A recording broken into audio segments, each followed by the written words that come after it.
तुम्हारे ऐसी जबरदस्ती हम आज पहली बार देख रहे हैं। अरे सुन, कि हमारी मानव शास्त्र की न तुम्हारे बाप रुक की चुनौती है। ये सब न चाहे 10 बजे चाहे 12 बजे रुक जाओ। तुम्हारा लक्ष्य मैंने पढ़ लिया। हाँ, अच्छी बात है। तुम्हारी जो बनी है अच्छी बात है। अब इसको मैं फूंक करके ही जाऊंगा। किसको बोलो? तुम यहाँ पर जितनी बनी है सब बिल्कुल मिट्टी में मिला करके ही जाऊंगा। बोलो तुम 10 बजे 12 बजे 1 बजे पूरा दिन हो, तुम जो चाहते हो अब मैं वही करूंगा। देखो हम नहीं चाहते, हम चाहते होते ना, ये हमको ना बताओ कि हम चाहते हैं। अब बेटा शिवा, हम रुक जाओ। तुम विश्वामित्र को लाओ मेरे सामने। रुक जाओ, विश्वामित्र को लाओ। तुम लाओ बस सामने। हाँ, किसी पर नहीं जीते तो उन पर चढ़ाई कर ले। ये मन बनाए हैं अपना। देखो हम ये मन नहीं बनाते हैं कि हम फूंके या वो करें। ये फूंकने वाला काम ब्राह्मणों को शोभा दे, और आप जैसे सबके लिए नहीं। युगे रुक जाओ,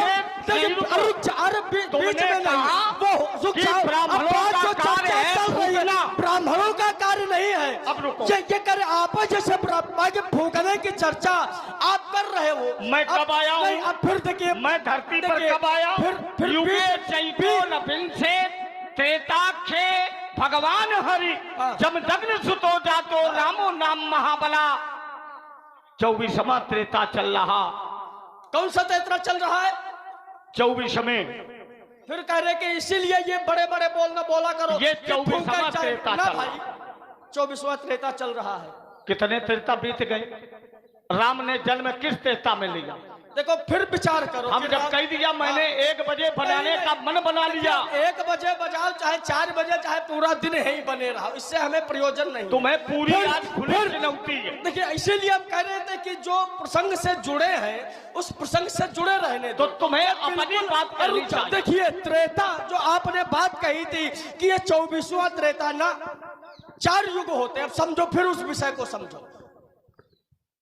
4 युग, कलयुग, द्वापर, त्रेता और सतयुग। कलयुग की आयु 4,32,000, द्वापर की आयु 8,64,000, त्रेता की आयु 12,96,000 और सतयुग की 17,28,000। माने कलयुग से दुगनी, तिगुनी और चौगुनी। ये अब इसमें पहले सतयुग, फिर त्रेता, फिर द्वापर और फिर कलयुग। और त्रेता गया है, फिर आया है द्वापर। और वही व्यक्ति कह रहा, देखिए मैं भी प्रमाणित करूंगा, यहां बसत कितने समय हुआ है? सुन ठग ईसा बीते कल्प 7 और 27 कल्प, और वर्तमान की जिस धरती पर खड़े हैं ये 28वां है। क्योंकि जब संकल्प बोला जाता है विष्णु विष्णु विष्णु अद्य ब्राह्मणी द्वितीय प्रार्धे स्त्री श्वेत वाराह कल्पे अष्टाविंशतितमे, इसका अर्थ क्या है? अष्टाविंशतितमे माने 28वें कलयुगे कल प्रथम चरणे। तो देखो फिर हम कह रहे हैं कि विषय से जुड़ो। अब रुक जाओ एक शब्द, हमारी आप देखो एक बात आपकी हुई है, एक जो बात वर्तमान का समय चल रहा, माने जो ये रूपक हो रहा है, इससे हटके कहा। हमने एक ही बात कही कि राम ने जन्म किस त्रेता में लिया? 28वें कलयुग के बाद पहले। और तुमने जो अभी बोला है राजकुमार, ये 28वें कलयुग का तुम वर्णन कर रहे हो। परशुराम इस संसार में 19वीं त्रेता में आए हैं। परशुराम जी 19वें त्रेता में। हम ये थोड़ी कह रहे कि शत्रुघ्न ने ये 24वें त्रेता का प्रथम चरण है। देखिए अब हमारे समझ में आ रहा है, जिस समय मैंने शेष को ललकारा था तब स्वयं नारायण ने मुझे वचन दिया था, जाओ राम मैं 24वें त्रेता के प्रथम चरण में तुम्हारे सानिध्य में आऊंगा। अब चूंकि ये हमारी सारी छठी पत्नी को जानता है, हमारे बाबा विश्व, ये बात विश्व वही मैं भी चर्चा कर, और उन्होंने हमारी सारी कथा व्यथा सब इसको कह सुनाई, पूरी छठी पसनी तक सब बताया है। देखो लड़कऊ, नाग बहुएं अगर तुमने समेटी, हाँ नहीं नाग भवे थोड़ी समेट रहे, आपकी बात बता रहे। चूंकि हमारे गुरुदेव यही करते थे, करी भोजन मुनिवर विज्ञानी और लगे कहन कछु कथा पुरानी। तो उस कथाओं में आपकी भी कथाएं आती नहीं, थी। पूरी कथा उन्होंने हमारी ही सुनाई है, हमें ऐसे लग रहा। आपकी ज्यादा सुनाई है, क्योंकि हमारे यहाँ हमारे वंश में जब चर्चा चलती है तो परशुराम जी का नाम पहले होता। जब उपदेश दिया जाता तो यही कहा जाता, परशुराम पितु आज्ञा राखी मारी मात लोक सब। आपा की चर्चा इसलिए हमारे यहाँ क्रम आपका है। तो उसी क्रम में उन्होंने एक बात यही सील से जुड़ी बताई थी, वही मैं बताना चाहता हूं। एक सील विश्वामित्र जी का और इनका परशुराम जी का सील क्या है? आखिर परशुराम जी के ऊपर ऐसा सील क्या है? ऐसा तो नहीं कि विश्वामित्र जी ने भी इनके किसी पूर्वज के प्राणों की रक्षा की हो। हाँ, एक वृत्तांत याद आता है। हमारे पूर्वज महाराज श्री हरिश्चंद्र जी, उनके कोई संतान नहीं थी। अब एक क्षण अपने क्रम में बोल लेना, चूंकि फिर बीच में बात कट जाती है तो गड़बड़ हो जाती, फिर याद भूल जाती, फिर वहीं से शुरू होना पड़ेगा। समझ में आया। महर्षि बोलो बेटे, सुनाओ कथा सुनाओ। हमारे पूर्वज श्री हरिश्चंद्र जी, उनके कोई संतान नहीं थी, तो उन्होंने वरुण देव जी की तपस्या की। माने जल तो के वरुण, हाँ जल के देवता वरुण जी तपस्या की। तो वरुण देव जी ने कहा वरम ब्रूहि वरदान मांगो। तो हमारे पूर्वज महाराज श्री हरिश्चंद्र जी ने कहा कि यदि आप वरदान देना चाहते हैं तो हमें पुत्र सुख का वरदान दो, हमें पुत्र हो जाए। तो वरुण देव जी ने कहा यद्यपि तुम्हारे भालांक में पुत्र सुख नहीं है, लेकिन फिर भी तुमने हमारी तपस्या की है, तो उसका वरदान मैं अपने तपोबल के द्वारा तुम्हें पुत्र सुख दूंगा, किंतु एक वचन देना पड़ेगा। क्या? पुत्र तो हो जाएगा, लेकिन उसी पुत्र की बलि हमें देनी पड़ेगी। असमंजस में फंसे, क्या करें? बहुत विचारने के बाद सोचा कुछ समय के लिए तो हमें पुत्र सुख मिलेगा, और उन्होंने वचन दे दिया। वरुण देव जी अंतर्धान हो गए। 1 वर्ष के बाद वरुण देव जी आए कि अपने वचनों के अनुसार इसकी बलि हमें दो। हाथ जोड़े और पितृ मोह की बातें बताई और कहा कि कम से कम क्षौर कर्म तो हो जाए। क्षौर कर्म माने 3 वर्ष में। वरुण देव जी ने कहा वो मस्त ठीक है। पुनः जब आए तो ये कहा कि पुत्र है, कम से कम यज्ञोपवीत संस्कार तो हो जाए, इतनी आप कृपा करो। हृदय विवल हो गया पुत्र मोह में। वरुण देव द्रवित होकर बोले एवं अस्तु, चले गए। और यज्ञोपवीत क्षत्रिय का होता है 8 वर्ष में, और 8 वर्ष का बालक भली भांति हित अनहित जानने वाला हो जाता। यही बात जब रोहित जी को जानकारी मिली कि हमारे पिता ने हमारे बलि का वचन वरुण देव जी को दिया, दुखी हो गए और हाथ जोड़कर वरुण देव जी का आवाहन किया। वरुण देव जी प्रकट हुए और रोहित जी ने कहा क्या इसका कोई उपाय नहीं है? तो वरुण देव जी ने कहा कि हाँ, एक उपाय इसका है। क्या? यदि तुम्हारी अवस्था का, तुम्हारी सम आयु का कोई बालक यदि मिल जाए और अपने स्थान पर उसकी बलि दी जाए तो उस बलि को हम स्वीकार एवं मस्तु कहकर जैसे ही गए। और रोहित जी ने कहा कि आप लोग यज्ञ की तैयारी करो और नर बल की खोज मैं करूंगा। नर बल की खोज करने के लिए चल दिए। खोज करते करते करते करते कहां पहुंचे? भृगुवंश में।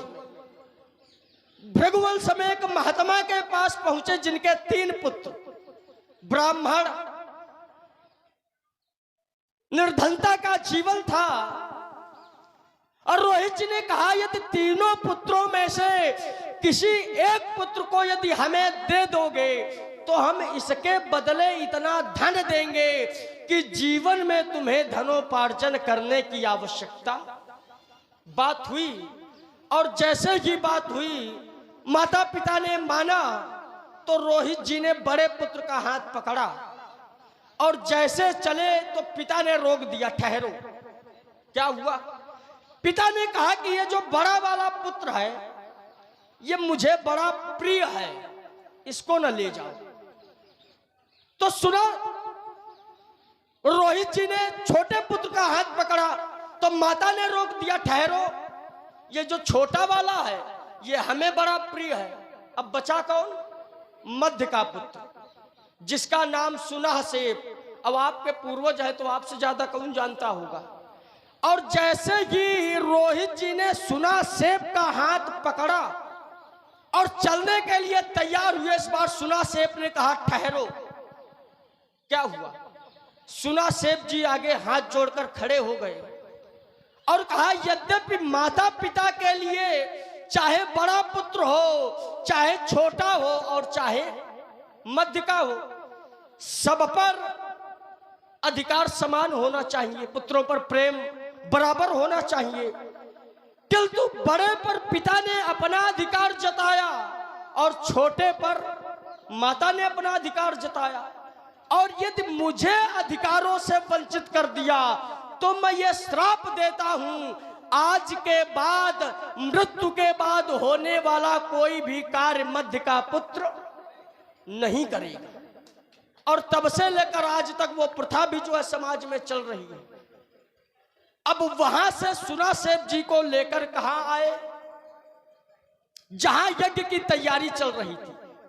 सुना सेब जी ने चारों ओर केवल अपनी मृत्यु देखी और जैसे चारों ओर देखा तो एकाएक दृष्टि पड़ी महात्मा श्री विश्वामित्र जी के ऊपर। उस समय विश्वामित्र कहाँ थे?